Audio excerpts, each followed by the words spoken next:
Hello tout le monde, j'espère que vous allez bien. Grande nouvelle, les kits couture reviennent sur le site de By Jen. Cette semaine, je vous propose donc tout naturellement le tuto couture du kit de la To-Zip Boostée. Vous êtes prêts?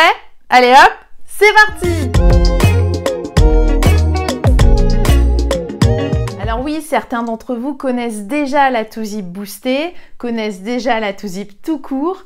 L'avantage de ces kits et de ce tutoriel vidéo que je n'avais pas encore eu l'occasion de faire sur cette chaîne, je vais vous donner notamment pas mal d'astuces au niveau de la gestion des épaisseurs, surtout quand vous souhaitez coudre une pochette en liège.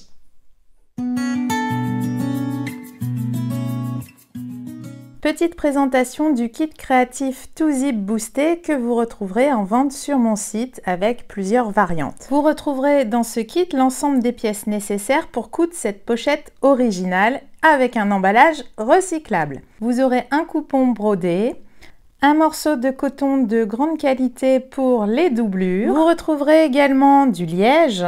Donc pour beaucoup de kits créatifs, je vous ai mis du liège. Également un morceau de biais, du passepoil, deux fermetures zippées et enfin un rectangle de simili pailleté. Vous retrouverez également la checklist de la liste des fournitures. Je voulais vous proposer des kits très créatifs avec un mélange de matières, du passepoil, du biais, du liège. Vous trouverez sur le site différentes variantes sur la même base, toujours avec un coupon brodé et du liège. Commençons par la préparation des pièces de la petite poche devant. Dans la majorité des kits, j'ai opté pour du simili de 20 cm de large sur 12 cm de haut. Je vérifie simplement les dimensions, j'ai bien 12 sur 20. Je passe ensuite à la découpe de mon carré de suédine qui doit faire 12 sur 12. Je prends soin de bien centrer mon motif brodé et je trace un carré de 12 cm sur 12 cm.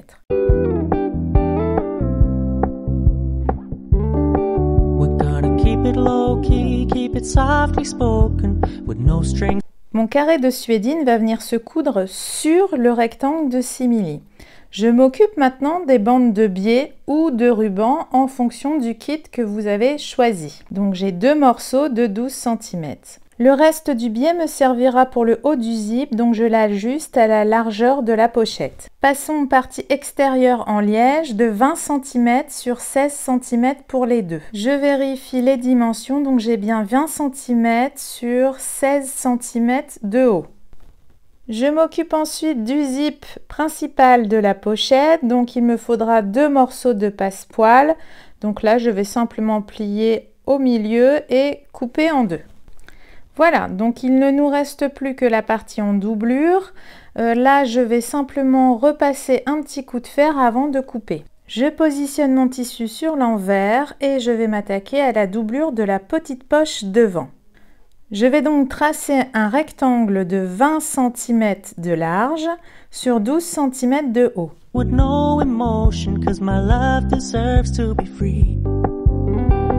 La doublure de la petite poche, c'est bon. Maintenant, il nous faut deux doublures pour la pochette. Donc, je vais tracer des rectangles de 20 cm sur 16 cm. I never wanna look at a house in the garden. I never wanna lock you down. I know you're not mine, it's just my turn, but we can still have fun for now.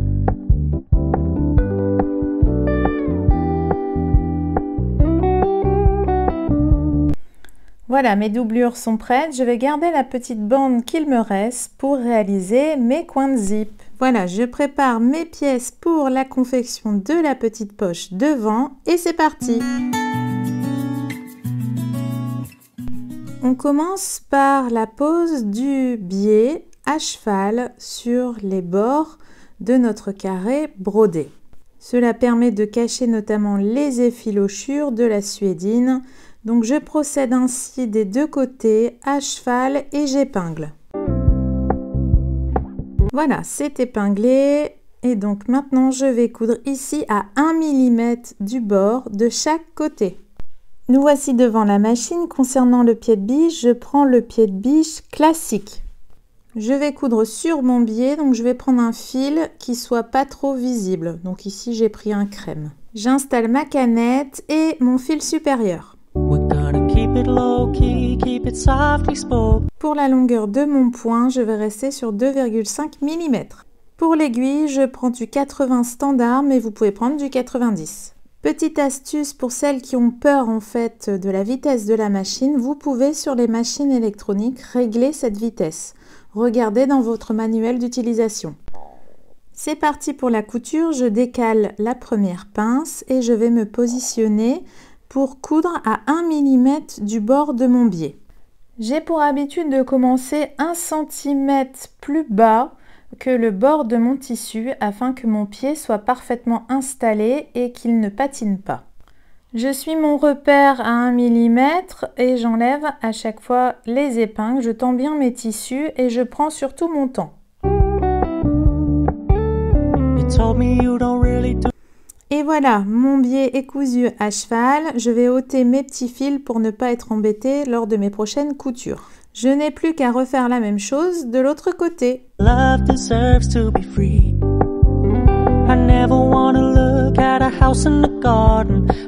Et voilà, première étape terminée. Je vais couper mes excédents de biais, mes petits fils, pour ne pas être embêtée dans mes prochaines coutures.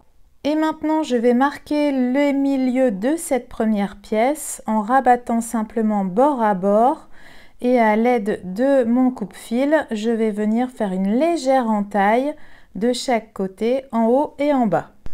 Afin de terminer cette poche, nous allons nous occuper du simili. Donc pareil, je rabats bord à bord pour marquer les milieux. Je vais maintenant faire correspondre le milieu de mon carré de suédine avec le milieu de mon rectangle de simili. Je vais épingler chacun des milieux et ensuite je vais épingler le reste de mon carré. Je vais venir réaliser une couture à 1 mm sur chacun de mes biais. Je décale mes épingles pour avoir plus de facilité pour coudre. Je me positionne, je le fais toujours à 1 cm du bord et je remonte en marche arrière jusqu'en haut. Et là, je vais tout doucement, je suis mon repère à 1 mm. Je procède à l'identique pour l'autre côté.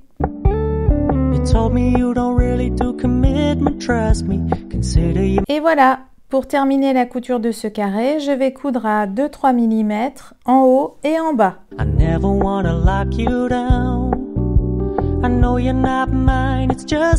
Mission accomplie. Je vais maintenant couper tous mes petits fils pour ne pas être embêtée lors de mes prochaines coutures.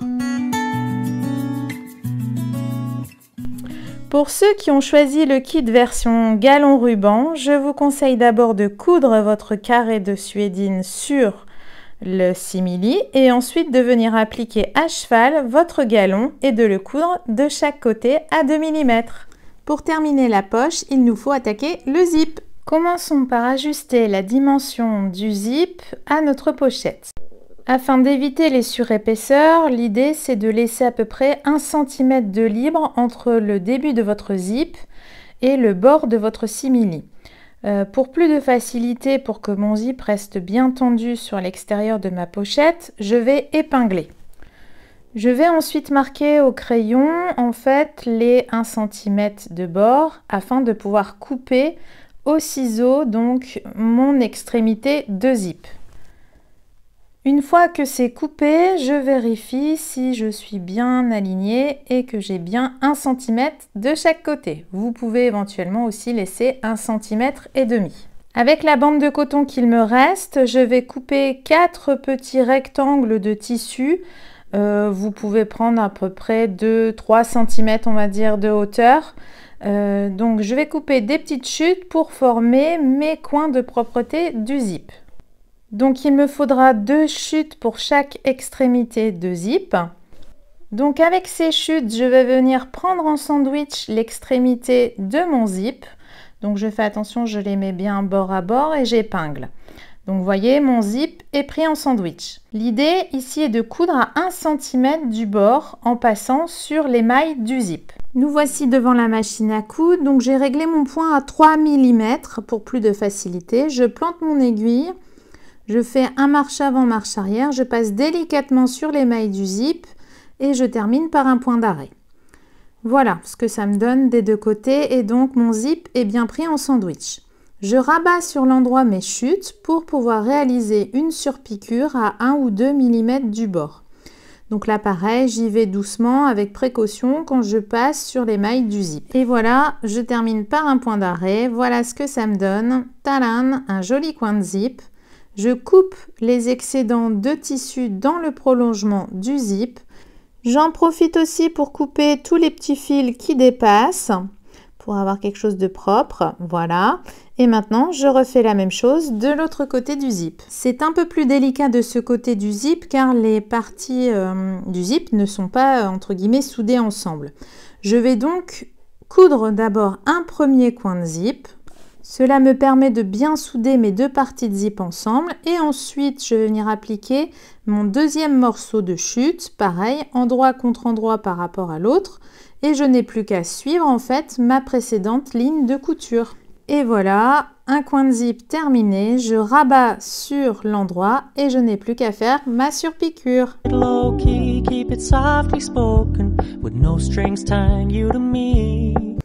Il ne nous reste plus qu'à adapter la longueur de notre zip en coupant l'excédent de coin de zip.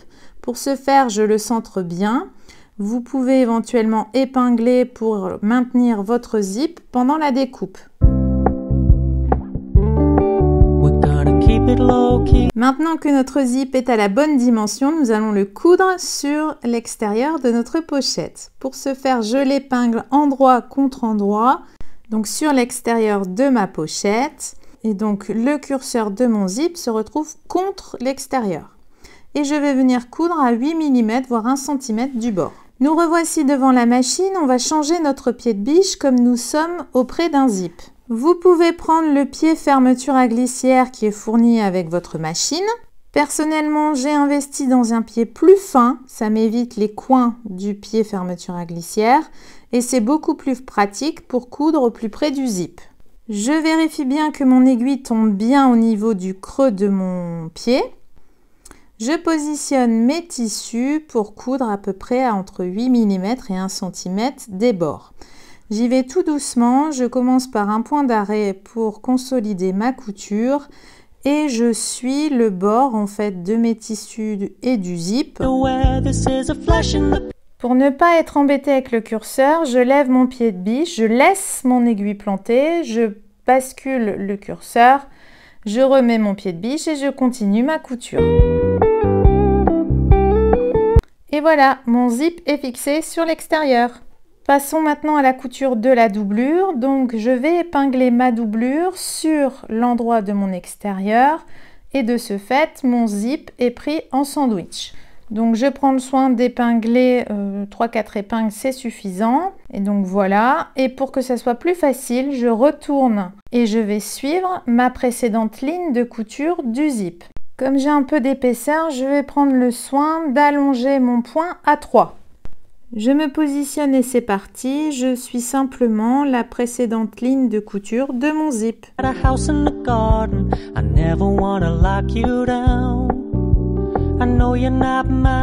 Et voilà, couture terminée, donc mon zip est bien pris en sandwich entre mon extérieur et ma doublure. Je vais rabattre en fait les tissus pour bien les positionner et les mettre en place. Je vais bien appuyer le long en fait du zip, quitte à passer un coup de fer éventuellement pour faciliter ma couture. Voilà, j'ai passé mon petit coup de fer et maintenant je vais simplement faire une jolie surpiqûre à 1 ou 2 mm du bord de mes tissus. Pour que ce soit plus facile, je vais épingler les côtés pour bien tendre chacun des tissus extérieurs et doublure. Je conserve le même pied de biche, je me positionne pour faire une jolie surpiqûre à 2 mm du bord.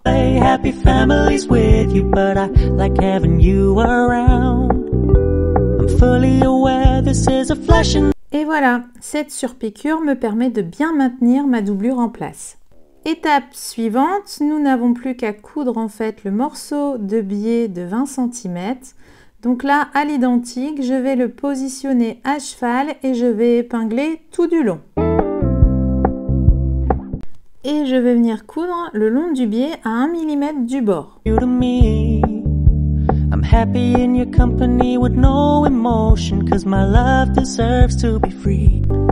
Et voilà, notre petite poche zippée est presque terminée. Pour terminer la confection de cette petite poche, on va venir la coudre sur l'une des parties extérieures en liège.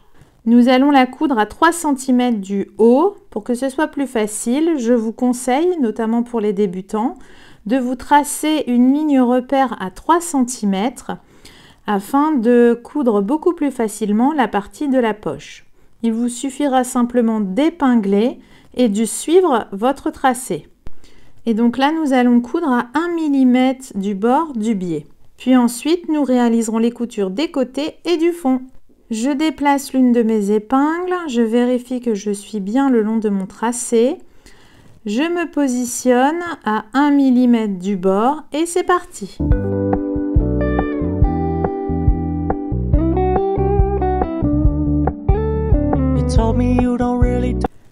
Et voilà, maintenant je vais faire la couture d'un premier côté, mais je vais avant tout changer mon pied pour reprendre un pied classique, car nous avons quand même une meilleure adhérence avec le pied classique. Je me positionne à 5 mm du bord, je vérifie bien que mes tissus soient tendus, et c'est parti. Je fais la même chose pour l'autre côté. Je prends soin par contre de déplacer un petit peu mon curseur. Et enfin, je termine par la couture du fond à 5 mm du bord. Et voilà, nous avons terminé la poche extérieure. Pour cette seconde partie, on va s'occuper d'abord de notre zip. Donc je prends un passepoil que je mets envers contre endroit de mon zip et j'épingle. Nous allons coudre sur la couture du passepoil. Je procède à l'identique pour l'autre côté du zip. Je prends soin de changer mon pied. Alors, je me positionne. Donc j'ai enlevé ma première épingle. Je mets bien à plat mes tissus. Je plante mon aiguille dans le fil de couture du passepoil pour être au plus près en fait du passepoil. Et je procède à l'identique pour l'autre côté du zip. Et voilà, un beau zip passepoilé. Maintenant, je vais couper un peu l'extrémité de mon zip, puisque comme nous l'avons vu pour le premier zip, je vais laisser 1 cm, voire 1,5 cm entre l'extrémité de mon zip et le bord de mon tissu. Je reprends ma chute de coton pour couper en fait 2 rectangles pour former mes coins de propreté du zip. Donc là, je vais prendre une petite chute que je vais plier une fois sur elle-même.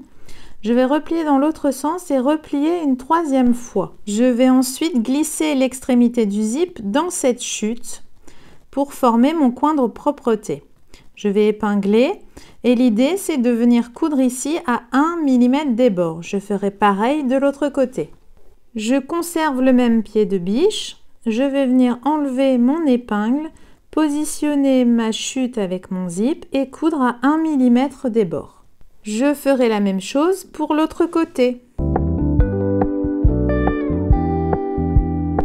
Et voilà un beau coin de propreté. Je n'ai plus qu'à couper les excédents de chute dans le prolongement du zip. Que c'est joli! Allez, c'est parti, je fais la même chose pour l'autre côté. Je m'occupe d'abord de ma chute. Je vérifie qu'elle a bien la même largeur que ma précédente et je procède de la même manière.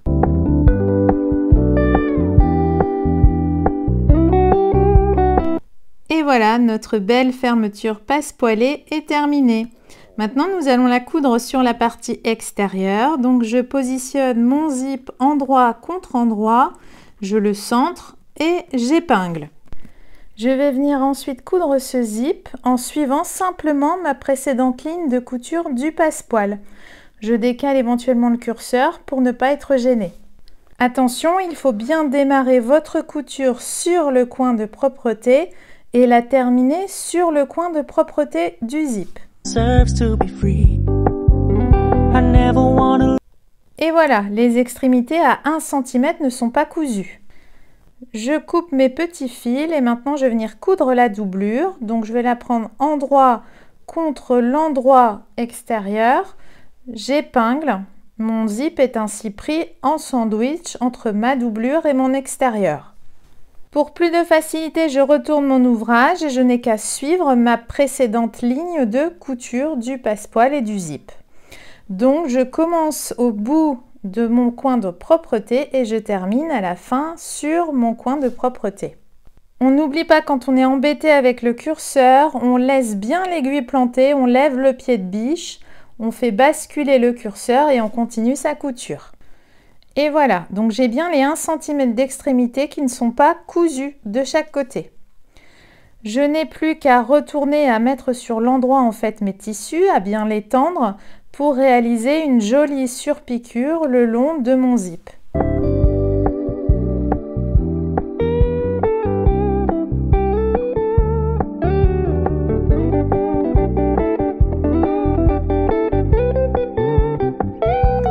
Et voilà, passons à l'autre côté du zip.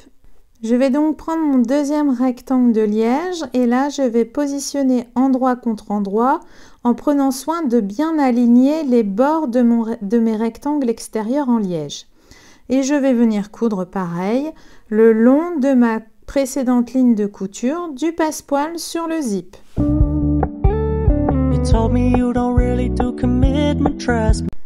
Et voilà, je prends ma dernière doublure que je vais venir coudre endroit contre endroit.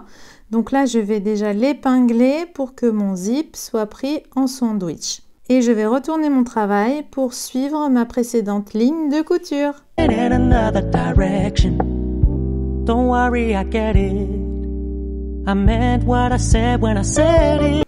Il ne reste plus qu'à faire la jolie surpiqûre le long du zip et là je fais exactement la même chose que pour le premier côté de zip.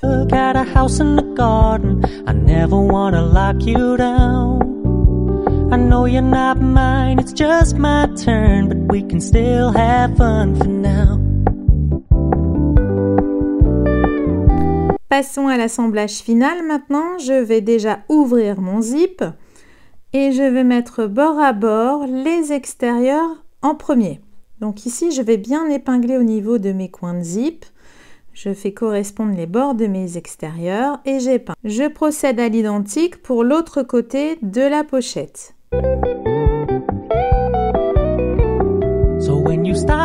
Je vais donc commencer ma couture sur mon coin de zip. Donc je ne vais pas coudre sur le tissu, je vais coudre au plus près, je vais quand même laisser 2 mm à peu près, étant donné que mon extérieur est assez épais avec le liège.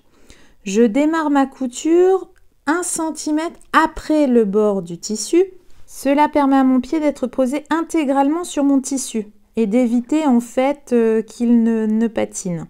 Je fais 3 points et je remonte tout en marche arrière.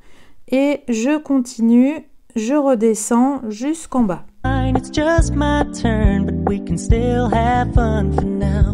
Voilà ce que ça me donne, donc j'ai bien les 2 mm à partir de mes coins de zip. Je procède de la même façon pour l'autre côté.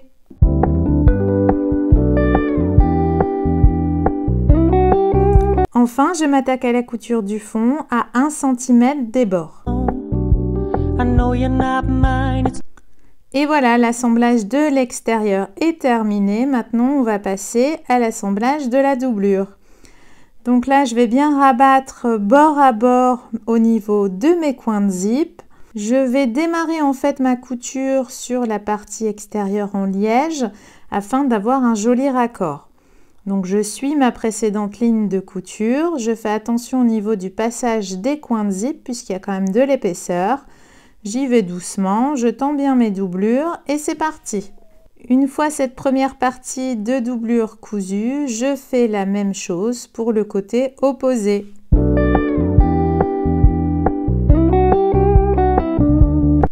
Place à la couture du fond où je prends soin de laisser une ouverture suffisante pour pouvoir retourner mon ouvrage sur l'endroit.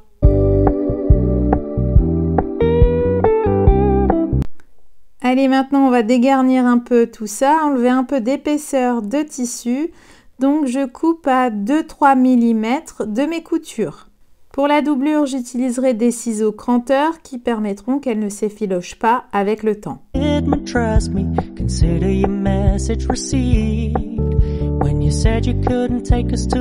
Allez, maintenant nous retournons l'ouvrage par l'ouverture laissée. Donc il faut y aller doucement puisque nous avons quand même des épaisseurs et le liège n'est pas forcément très facile à retourner. Donc prenez votre temps pour cette étape.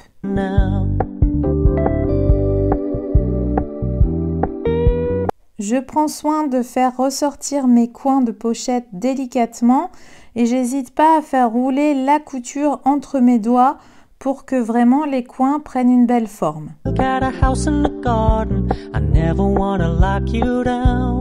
Au niveau des coins de zip, je tends bien ma doublure et je fais une opération de bascule pour faire ressortir mon coin de zip. Il ne reste plus qu'à refermer l'ouverture laissée dans la doublure. Donc il suffit simplement de mettre bord à bord vos tissus, de les épingler tout du long. Je prends le soin de changer à nouveau mon pied de biche pour mettre le pied de biche classique. Et je vais venir coudre à 1 ou 2 mm des bords du tissu. Vous pouvez aussi fermer par un point invisible à la main. I meant what I said when I said it, lady. I never wanna look at a house in the garden. I never wanna lock you down. I know you're not mine, it's just my turn. Et voilà, votre pochette est terminée. Bravo, une pochette originale, tout zip, boostée. Voilà, j'espère que ce tuto vous aura plu, qu'il vous aura appris des choses, qu'il vous aura donné envie de découvrir les kits créatifs by Jen. Je vous donne rendez-vous sur le site, n'hésitez pas à aller jeter un petit coup d'œil. Et sinon, je vous dis à la semaine prochaine pour une nouvelle vidéo. Bye bye!